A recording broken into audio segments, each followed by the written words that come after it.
Welcome to Faith Over Breakfast. You are listening to a podcast by Pastor Eric Deepen and Pastor Andy Littleton. If you enjoy Faith Over Breakfast, we encourage you to rate it on the Apple Podcast app, on Spotify, or Google Play. Thank you and enjoy the podcast. This is Faith Over Breakfast, and my name is Pastor Eric, and across from me is Pastor Andy. And man, did we jump in today. Yeah.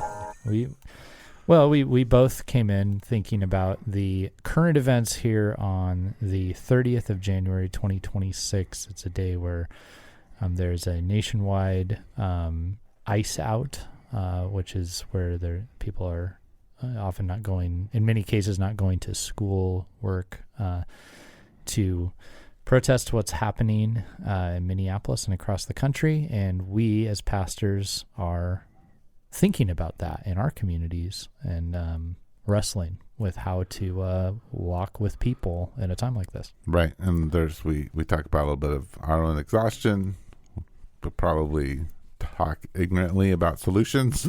Sure. But we really try to center it around the gospel, and I think it gets there. Yeah. As usual. Yeah. So if you're wondering what a couple of normal pastors of little churches in Tucson, Arizona think, this is the podcast for you. I think they were applauding the fact that you've discipled them well, and that they actually are like, yes, this is what the person we want to follow and the church we want to be at. That's what they were applauding. Well, I suppose there's no context for that statement, but we're recording. So now what do we do? That's just going to be, how like sometimes they have in the beginning nowadays. Yeah, the teaser. The teasers, which is happening now a lot in podcasts that didn't used to happen. Right. We kind of pioneered to talk about the teaser. We pioneered it. Yeah. No, but like I've never heard anyone do what we do on Faith Over Breakfast, where there's a little like conversation about what's going to come. Yeah. Usually it's like that you hear the most profound like statement, and then it kind of goes into the interview. Okay. So we're pioneering a whole new way of doing things. So we've been talking. We have, and you've been saying profound things. Oh gosh. Okay. Well, I'm insecure about them, which is what is part of what I'm what I've put on the table here. But yeah, I figured, Eric, that we would talk today about the goings on. And so, of course, the way the news and the way our world works is by the time you listen to this, you might not know what's going on today. Yeah. Today is a day that it's Friday. Let's give them a date. It's the 30th, correct? Yep, of January. Yeah. And so here in town, we have businesses, schools. This is a nationwide movement. Are closing in protest due to especially the ICE raids, especially in Minneapolis, but here in Tucson, we were just talking to a friend who was saying, like, yeah, ICE agents showing up at schools, that's been happening. It's very, very present in a select group of American cities. Tucson's getting some of that as well.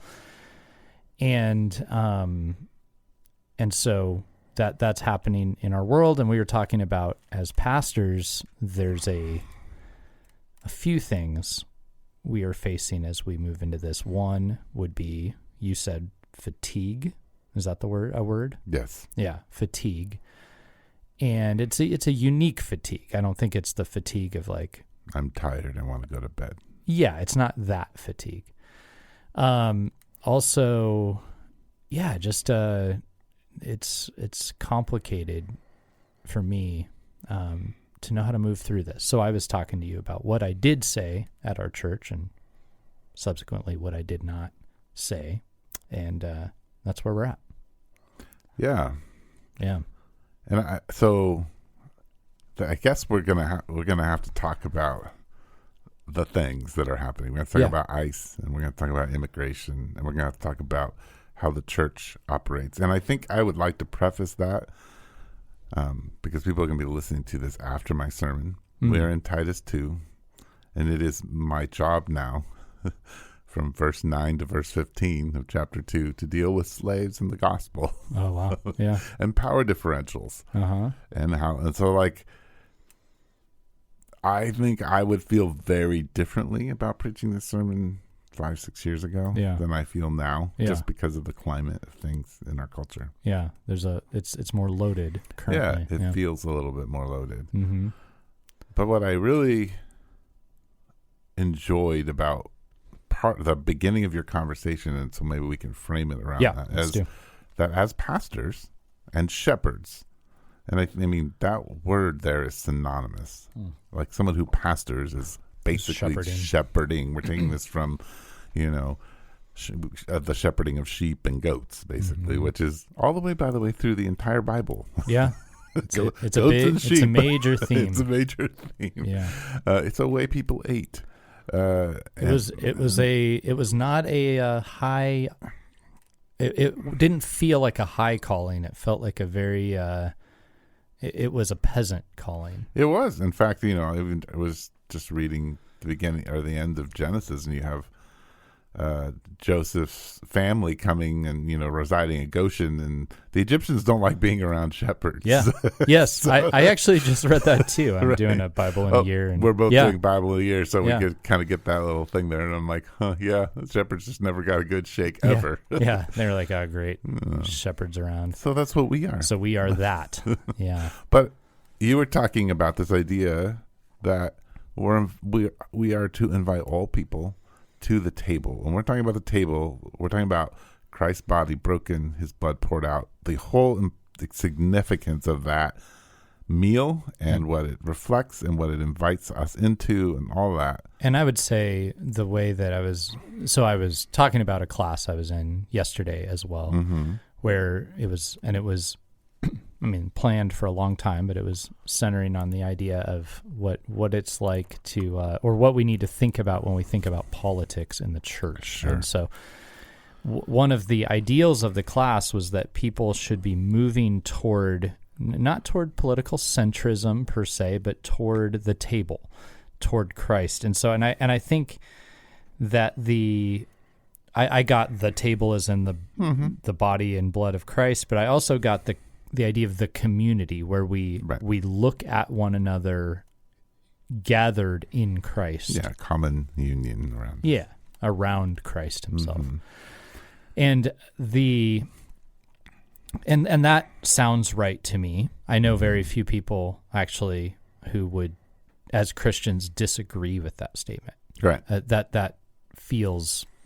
I think I could pick people from a broad theological and political spectrum who would all say yes.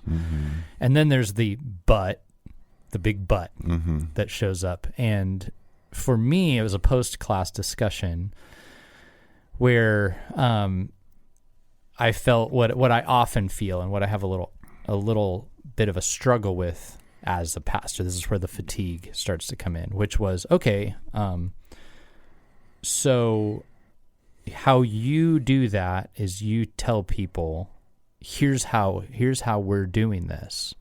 This is right. This is wrong. We are going to be for and or against X, Y, and Z. And my angst was, wait a second. So it feels like we're speaking out of two sides of our mouth when we say that. There's a table. It's centered around Christ. The goal is to bring people toward Christ. And then it felt to me like then you need to make definitions about what views you can have at the table. And I'm not I'm not a relativist. I don't not care about our views. It's cool to be a relativist. It's so cool. It's so cool. Stop on green and go on red. Yeah. But I was saying, in my mind, it's like, once you get to that table, I think discipleship takes a really long time. It's taken me a long time to wrestle with some of these issues and what Jesus's words are telling me to do about a whole host of issues. Yes. And you started to bring up the other issues that people are bringing to the table other than ICE and politics. They're coming with their sexual addiction. They're coming with their marriage issues. They're coming with their mental health. They're coming with all and their sickness, their cancer diagnosis. They're all these things. And so what I struggle with is like, okay, so we've got this table. People are coming from all these different angles, but I'm hearing this loud voice that's saying, pick a side, make a statement at the table. Mm-hmm. And it feels like my struggle is that what this table needs? Mm-hmm. Is that how I would actually help change a person into the image of Christ? Mm-hmm. Am I sure I know what that looks like for that person? Am I clear on where their destination needs to be, or does Jesus know more about that than I do? Yeah. Those are the things that get me feeling real stuck and worn out, is thinking through how to do that. Right. Yeah. Yeah. And the thing that I've been wrestling with in all of that is what is my role? What is Scripture inviting me into? Mm-hmm. And there are a lot of competing voices as to like what the role of a shepherd is in all of this, and competing voices on what this truths of the Bible say to the situation. Yeah, there really are. Yeah, and so I think, and this is nothing new, even for this podcast. No, over the last 9 years. Yeah, and so we've addressed things. We've like you even mentioned. I mean, George Floyd. Yeah. We've gone through a whole series of other things before George Floyd. And I think that what's hard is that I don't live in a place where there is a king who puts laws down. So I live in this democracy of sorts, republic, whatever you want to call it. And I'm got a vote, and I'm trying to figure out how I'm supposed to be a political person with power. I mean, I have a given power. Like, forget like my gender and all those things. I just have a given power with a vote and a voice and a citizenship. That's difficult as a shepherd than leading a group of people. Mm-hmm. And so I think what has changed for being as a pastor for people in general, pastor, like from the 1950s, is that your congregation was usually more uniform. Yeah. In its longings, its understandings, its political orientations, all that. And even theological allegiance. Like if you were a United Methodist, you'd probably been in a family that had been for X amount of time. And what the church had to say, you took very seriously. If you were going to break from that. Yes. We have, at least in our church, and I would think in yours, very little sense of that at all. Right. Yeah. Yeah. So I then kind of began to create this thinking that, my church can only be good at a couple things. Yeah. Right. And so I do think there are communities who are good at articulating this, and I might need to take my lead from them and look for them and listen carefully to how they're approaching these things. Yeah. That to make up my mind and think through that to lead the people who are in my community. So yeah, I don't know. It's a difficult and hard thing to think through. I have opinions about how things can be done and how they should be done. I have a host of them. Like I said, I'm no relativist. You could flash any news story in front of me and I could give you my opinion on it easily. Yeah. Yeah. Yeah. Do I think this behavior should have happened? Yes or no? Yeah. But I can give you my opinion. But so there's a protest and a walkout. Yeah. Right. And let me tell you what I'm doing. I mean, I've had conversations with people. Mm-hmm. But tonight I'm gathering in my home 14 people who are quietly being activists in their neighborhood. Yeah. Feeding homeless, praying through their neighborhood, inviting their apartment complex to dinner, inviting the person in the neighborhood who nobody wants to hang out with into their home. Like that's what they're doing. Yeah. Creating, gathering and doing political action in their neighborhood. Like all these things are happening. And so we're getting together, we're praying. We do this quarterly. We're encouraging each other. That's what's happening. Yeah. Then the next day when there's protesters out there, I'm going to be working on my sermon because Yeah. I have to have time to do that, right? Yeah.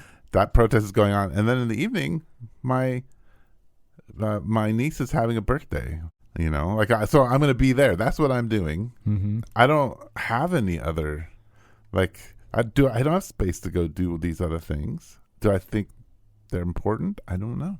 I don't know how to assess that. I have these things in front of me that I need to do to keep this community healthy and moving forward. That's where my fatigue is. Yeah. Well, the fatigue is feeling, is it that those things take up enough of you, or is it that there's a feeling as if you're supposed to be doing more than you actually have bandwidth for? Both. Yeah. Yep. Yes. And this is a really confusing issue to me. Yeah. Yeah. It is. I think some injustices have happened. Yep. I think that some rights have been violated. But I also read the Old Testament, and I know that if you are a stranger in a land, you are told that you are to follow the rules of that land, and if you don't, you will face the consequences. So the hard part of this is that we are not being kind and loving to our neighbor, and our neighbor is not being loving and kind to us, and we're not talking about that. Yeah, and I mean that's one angle. I start getting into all these other, like, how continuitous is the Old Testament's speech on this issue to what we're facing today. Right. That's a whole nother ballgame, right? Like, the Old Testament, it's good to take the truths of the Old Testament and apply them. It's necessary to understand that they were not living in a geopolitically connected world. Yes. That they didn't have the same sense of borders, that their view of, I did a probably 15-page paper trying to figure out what the most analogous thing to law enforcement in the Bible was, and especially looking at Israel specifically, like the people of God. That's a really, it's not simple. I was trying to, there's the Roman centurion and stuff like that they end up as a people who are not in power engaging with. There's definitely law enforcement in the first century. No, there's enforcement of law, and more of a police style unit. Stay with us. We'll be right back. What does it mean to live a life of faith? What does it mean to live as a Catholic Christian? Hi, this is Bishop Kevin Sweeney, host of the podcast Beyond the Beacon. Join me as we unravel and discuss the mysteries of our faith, of the church, of living as Catholic Christians. Be inspired by engaging interviews with priests and seminarians, deacons, religious, women and men who live the life of faith day by day here in our Diocese of Patterson, in food pantries and classrooms and parishes and ministry. How is God working in their lives today? How is God working in our lives? Join me as I ask them and be part of the conversation on Beyond the Beacon. Listen and follow Beyond the Beacon wherever you get your podcasts, or watch it on my YouTube channel. Please check the show notes for more details. Thank you and God bless you. well, sure. And I'm talking about like what's designed for Israel, and you've got Israel, yes, and you've got things like there's the judges, and these are very much like elders within a community, right? Who preside over areas where they are known and respected. And I actually think there's some really beautiful principles in there that every once in a while in our modern context people are bringing up. But the analogy between the two, there's a lot of space between, right? And there are a lot of differences, and it's hard to apply the Bible directly to ICE, right? Yes. Like that is tough to do, because some people want to try to make that simple, and it's like that they were not living in a democratic republic at the time. They were not the people, Romans. Here's Paul talking about the authorities.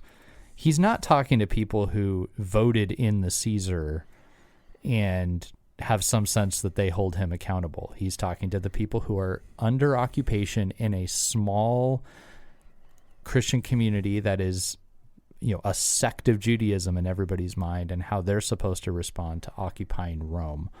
And it's not simple. So I was telling you, the way that I feel generally people want leaders to lead them is as if there's a test. Sure. And people are giving you the test, Eric. Sure. They're saying, are you a good leader? There's a test. Mm-hmm. And there's an answer on the test. Sure. Do you support what I want you to support, true or false? Mm-hmm. Pick one. Or what are you going to do to protect me? Or and make me feel good and like I'm in a world that I can manage. What will you do? And there's two, and you're a good leader if you pick the one that they want you to pick. You're not if you pick the other one. Yeah. And to me, that's just not the test. To me, that the test is, and I was telling you this earlier, it feels to me like there are big questions about our world and what the Bible has to say to it. And the answer is like A, B, C, D, E, F, G, H, I, J. There are a lot of different things going on here. And then at the end, it's, or is it a combo of A, B, C, and D? Or is it a combo of H, I, and J? And it doesn't, to me, that what's going on in our world there are way more things happening. There are way more movements behind what's happening with ICE. There are way more reasons that the people are signing up to be a part of that program. There are way more dynamics at play underneath protests. The protest isn't, generally, there isn't one group protesting. There are like, you could walk around and you'd find, there are 10 different emphases here. Some of these people are leaning toward exercising violence. Some of them are adamantly nonviolent. Some of them are protesting one piece of this. Some of them are protesting another. Some of them are protesting a combo of 5 or 6. I saw a video of a ICE agent being there was one guy trying to talk to him and understand him and appeal to some of his principles. And then there were 2 women yelling at the same guy, and watching the guy, he was actually responding pretty well to the person who was trying to reason with him. And then he just started getting frustrated with the people who were yelling at him. It's like, that video exhibited something like the protesters are not protesting the same way. Mm-mm. There's all sorts of different dynamics going on here. It's not A or B. And as a leader, I feel like I want to refuse to do the A and B, the true and false. Like because I can't. That's not how I see it. Yeah. It's not simple.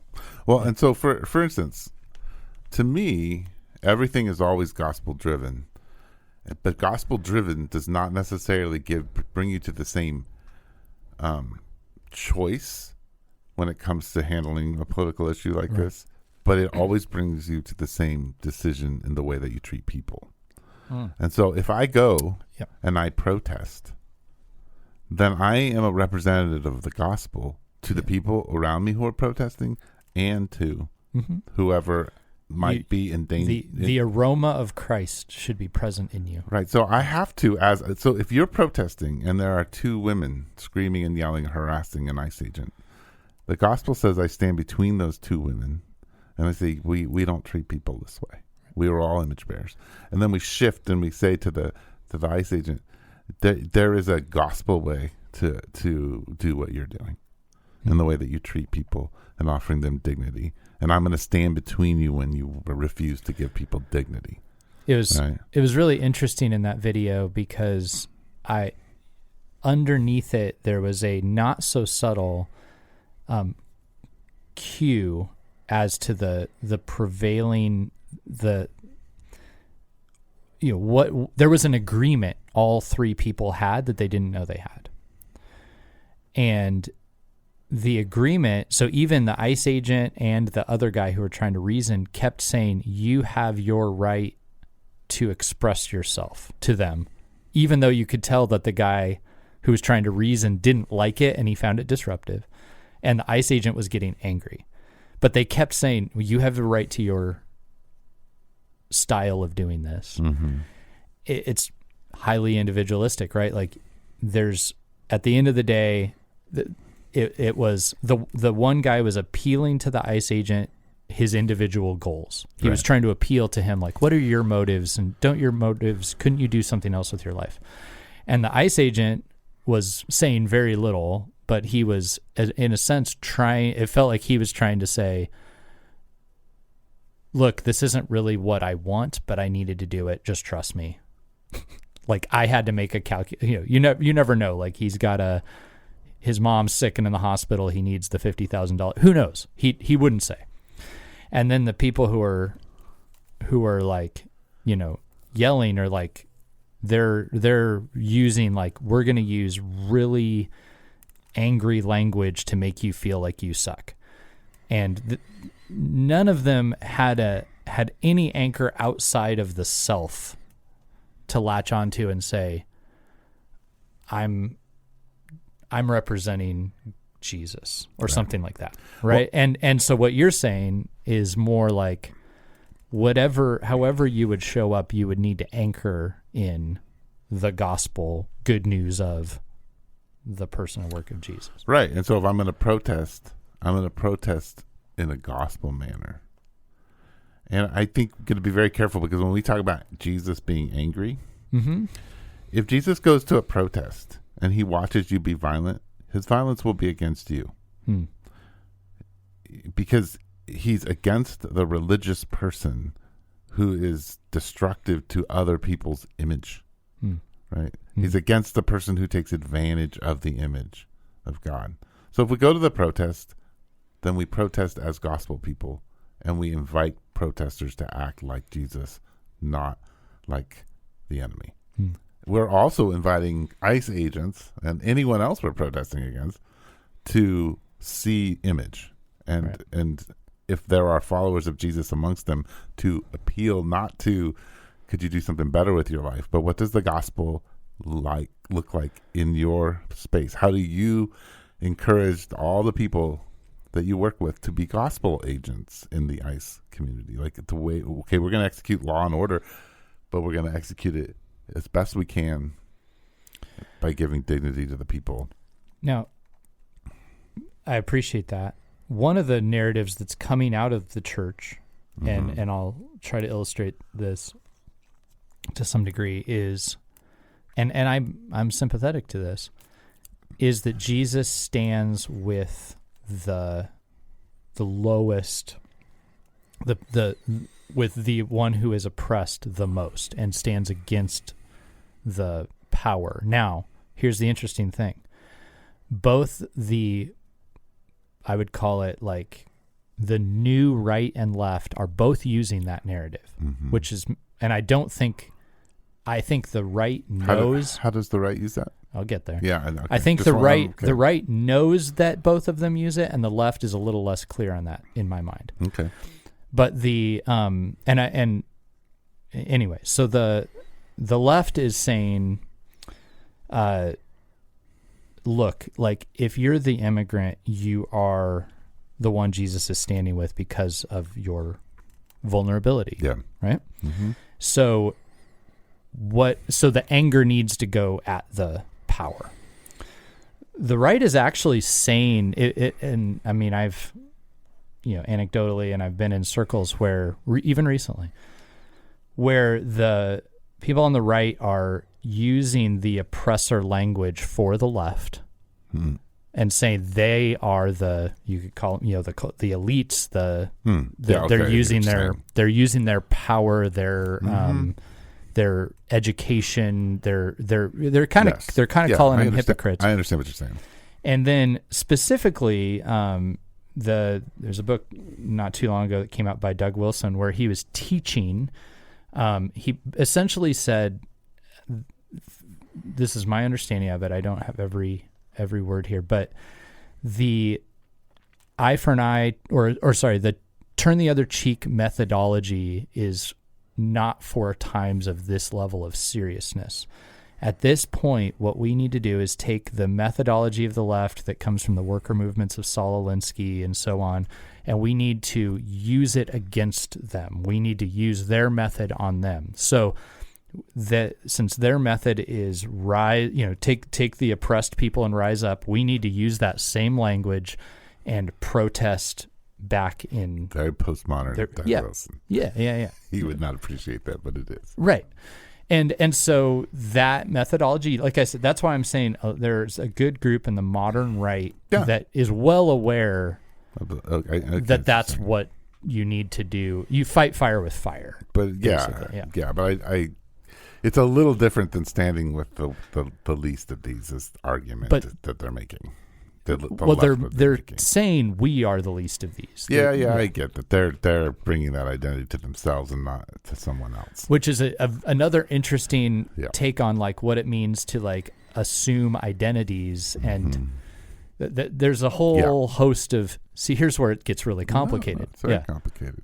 Yeah, and so anyway, respond to that. Well, no, I mean, I think that's the problem I have is that I think there's such a deficit in an understanding of who Jesus is and what the gospel is. Because I disagree with you in this over and over again that Jesus is with the least of these all the time. Okay, explain that. Because that is in the narrative of the Christian left, that it can feel as if it is all the time. And that gets layered onto any sexual identity, that gets layered onto any, So I would argue first that Paul in Ephesians 6 argues very hard for this idea that the gospel brings us to a place where our conflictual things that happen are not with flesh and blood. So if you and I allegiance ourselves to Jesus, the cross is this flattening space, poor and rich. All these identities, everything gets placed under submission to Jesus on the cross, and it's flattened. I have nothing over you, or I'm no more or less than you, right? And even my like richness, poorness, suffering, it's all relative under the cross, right? I'm forced to view you through the eyes of Jesus as a rich person who's a white male, whatever. Like I'm forced to view whoever. We're all under the cross. So you got to start there. And the conflict and the way that we end up like going at each other is dark forces. The forces of evil are pushing at every single space. But we're like, no, we don't really want to talk about the forces of evil that are really disrupting all these things and finding deep joy in the chaos. Yeah. Right. So, but again, also, I mean, I know I'm resting heavily on Paul, but when you begin to read Paul, like he's saying things like, do everything to be able, to be at peace. Be at peace. Live a quiet life and don't call attention to yourself. Mm-hmm. How do you apply that to protesting? Be a slave. If you're a slave, be subject to your master in everything. Do not talk back. Right? Be trustworthy and do everything he asks you to do. Wait, what? So like because the gospel does something. Like treat your master who is abusive to you as someone who holds the image of God and care for them. Don't undermine them. Don't rob them. Don't make them doubt who you are. Like this is a heavy teaching. So when I think about the gospel and Jesus stands with the least of these, yes. The least of these is anyone who is having something happen to them in the moment that you're standing next to them, right? So if you walk out in a parking lot and someone comes at you and starts hitting you and beating you, you're the least of these. I'm going to run over and be like, no, stop that. And I'll stand in front of them. I'll take some blows. I'll try to like run away. Right? I mean, that is, and so there's some of that principle. I know I'm kind of like digging this hole for myself that I've got to try to pull myself out of, but at some level. But it's not that I don't go protest. It's not that I don't say this is wrong and this thing and we need to go stand with these people. And yes, this is this injustice. But if I don't see all of these people with like the image of God, like Donald Trump bears the image of God, do I think that he does things that are really wrong? Yes. Mm-hmm. Do I think I need to say, Donald Trump, you do things that are wrong? At least say it? Yes. But I also have a lot of compassion for his humanness and what it means to be human. I want to tack in something while you think there about the hole you want to dig yourself out of.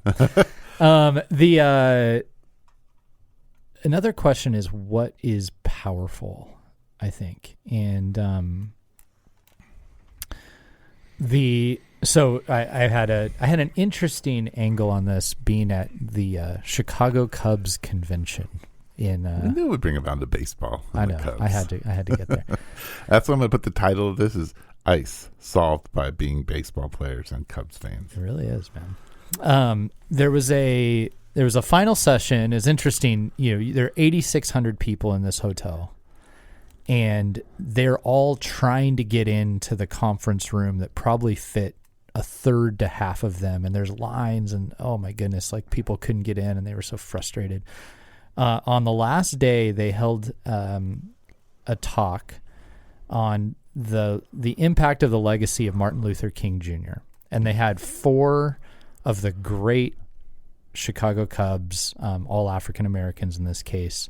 There was a Hall of Famer, two Hall of Famers in there, and then 2 that were also just beloved, great baseball players. Guess how many people showed up? 50 total out of 8,600 took the time to come listen to these guys talk. And it was the best talk of the whole conference.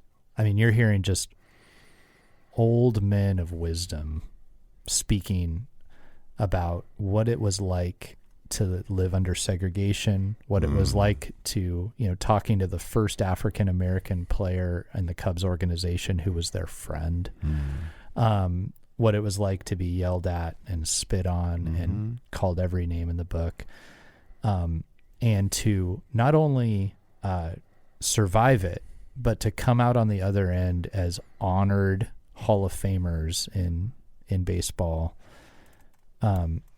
who not only endured but built a great name for themselves and their organization. So hearing them talk about that, and almost all of them said a very similar thing. They said they were taught something. One of them was Canadian, so he kind of had a unit. He's like, yeah, I came from Canada and I came down here and I said, what is going on? Like when I cross this border, I am treated so different. Anyway, so that was his angle was interesting, but most of them said a similar thing. They said, my parents taught me, that you don't ever let someone tell you who you are.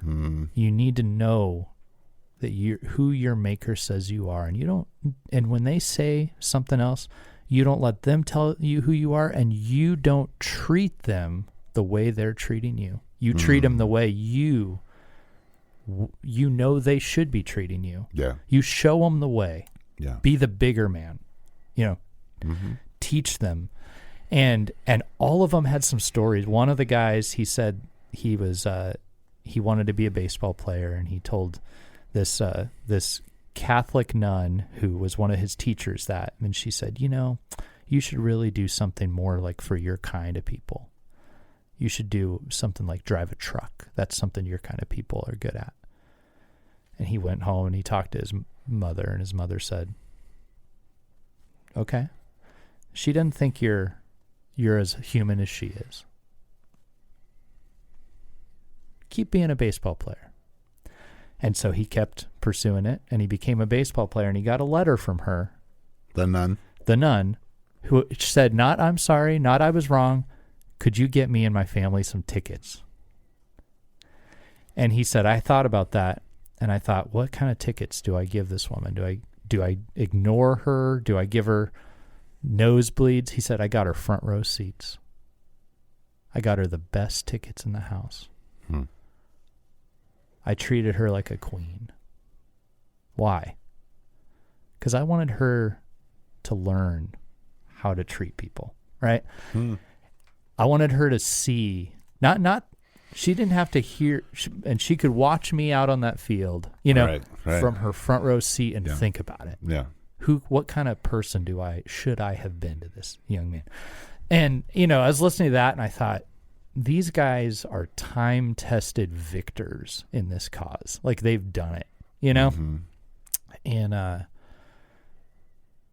maybe they should be listened to. Yeah. And only 50 people out of 8,600 took the time. Yeah. That's sad. Yeah.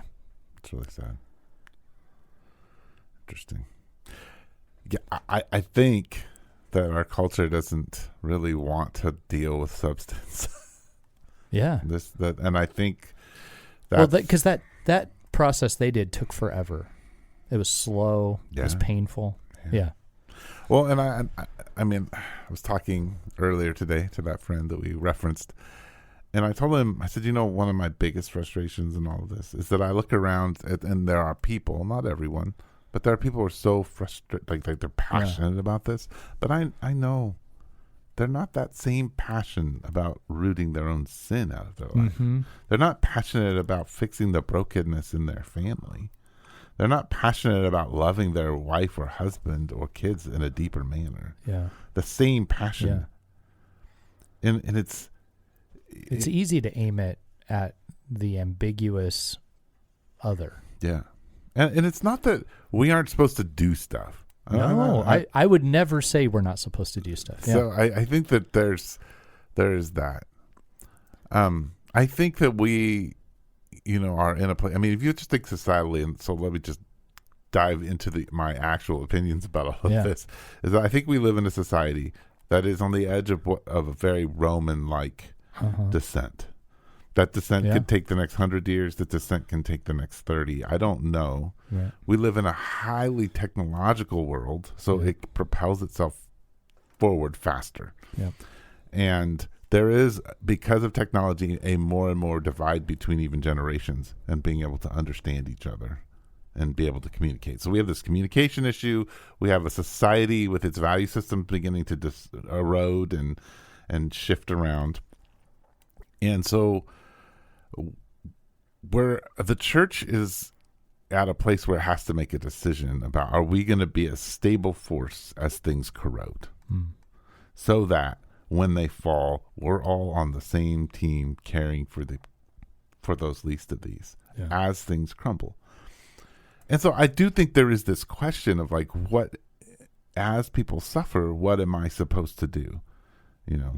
One good example is that a pastor that I know, not well at all, but I know, there was I think it was a Nigerian refugee who got picked up in Minnesota, ended up being dropped off in Houston, and then he got released. And here he is released with all his, nothing. And so somebody called the pastor and said, hey, can you find him and connect him and get him back to Minnesota? And he did it. He's like, here I am, I'm available, I'll do those things. Right? That's something we can all do. There's a moment, I should never say, no, I can't do that. Yeah. Right? Things will come to my front door and I have to act. But the society is eroding and it's falling apart. And internally as a church, we're falling apart. Yeah, we are. And we don't. So that's an issue that we have to deal with. Now, if you want to know how to deal with the immigration problem, I can tell you how to deal with it. It's just not going to be dealt with this way. All over the United States, we are hiring illegal immigrants.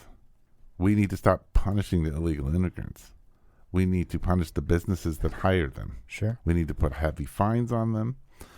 On top of that, we need to do what you do with healthcare, like El Rio here in town. Yeah. If you go to El Rio because you don't have healthcare, they have people there to help you get your healthcare because they want to get paid.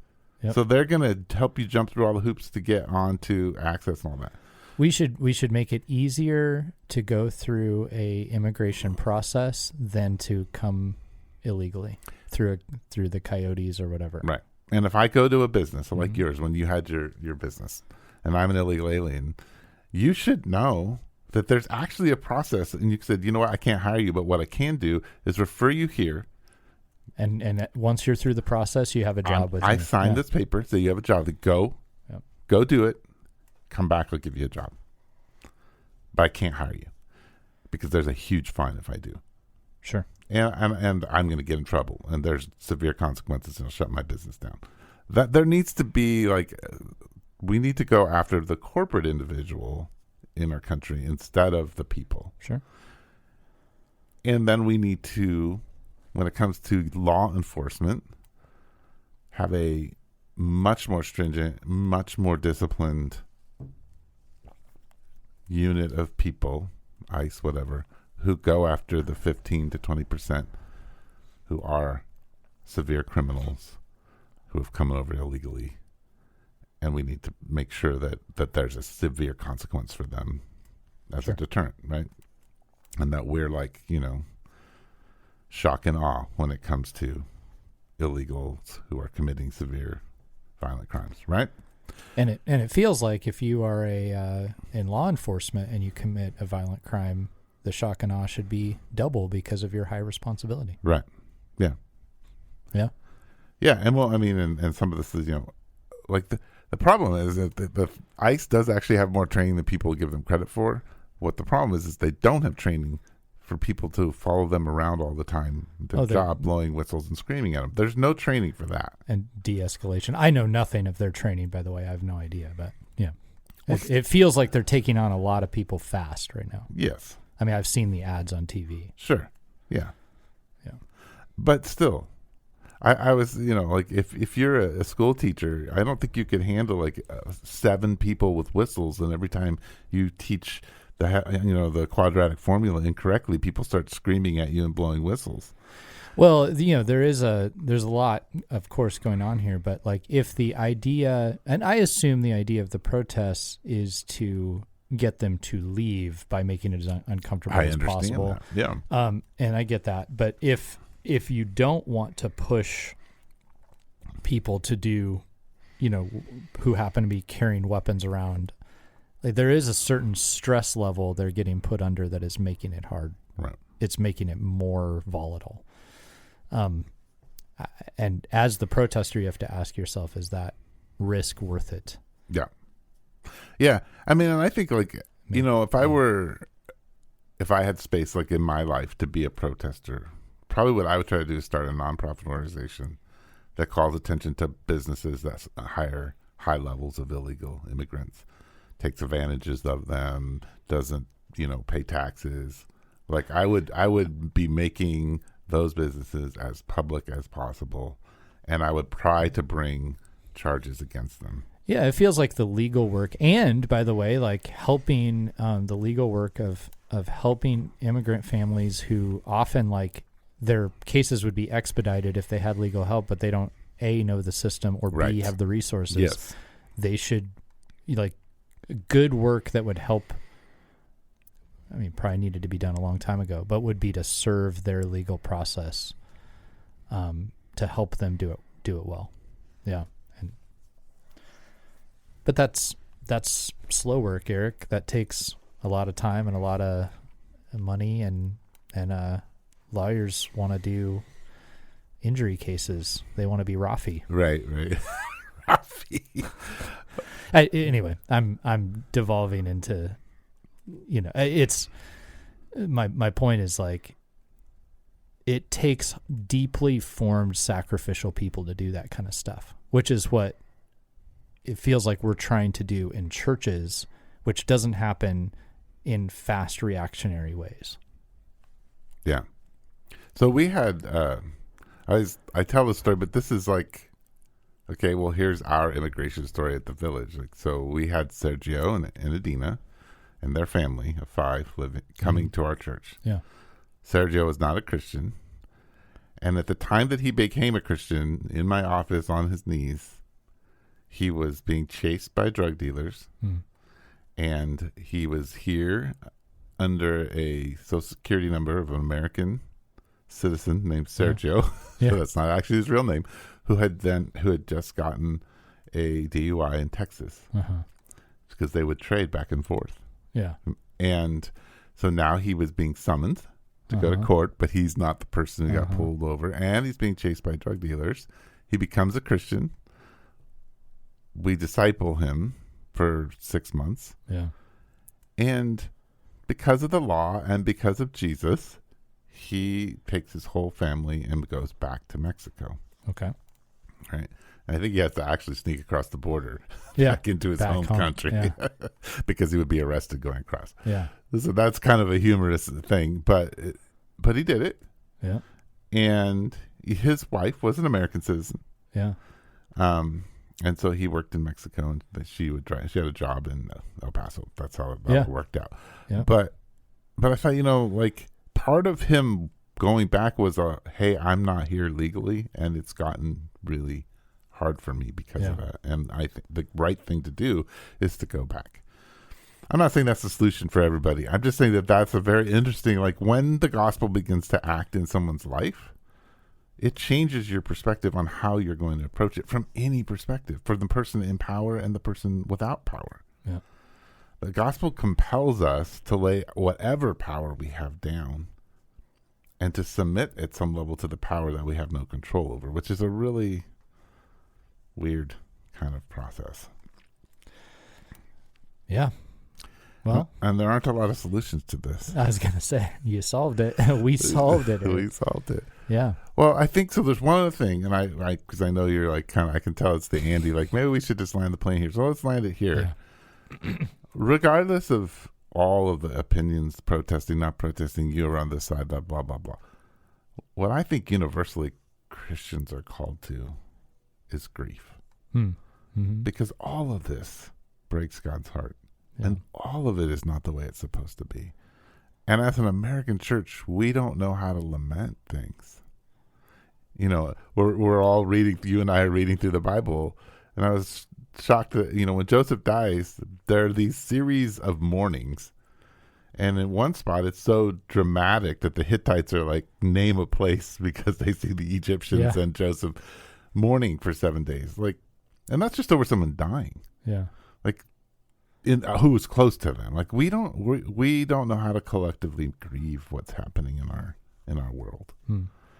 And I think as a pastor at the table, Jesus says from the cross, and I wrote an article on this, but he says, forgive them for they don't know what they're doing. And I think so much of that is the thing that we have to be confronted with at the table is I just don't pay attention to what I'm doing. I'm not grieved by my own actions or the actions of anyone else. But as a pastor, I think I'm supposed to point to the grief. So and then teach my community to actually grieve over what's done. Yeah. So I don't know if that makes any sense, but yeah, I mean it does. It doesn't solve the problem. Solve things, which is what I think I think part of the exhaustion you and I are talking about is people so badly want a solution, and we know we can't solve it. And there is something about the belief in a kingdom that's growing within the world that is not of this world that we hold to, and we long for people to find their hope that in that kingdom, and that so often doesn't feel like it's solving the problems in the kingdom we live in right now. It's a hard sell. It is a hard sell. It's way easier to say, I can fix this. Follow me. Yeah. And there's just so much wounding for all of us already. Sure. So much. Yeah. We're all, Well, there you go, Andy. I think this is a good podcast. I'm glad you liked it, Eric. I think it shows that we're just wrestling with it. And I suspect as people are listening, they're going to be like, what? Wait, what? What about this? Yeah. Or, I really agree with that. What is he talking about? Sure. But I think that's what I hope for. Yeah. Like, I want you to think about this, to stir you up, to like begin to try to process where you might be and what choices you need to make. Yeah. So. Thanks for taking the time. Yeah, thank you, Andy. This is actually helpful for me. Good. Thanks for listening too. And if you have a question, we haven't had one in a little bit. Yeah, we haven't been podcasting as much as we haven't. I was gone. I got sick. Yeah.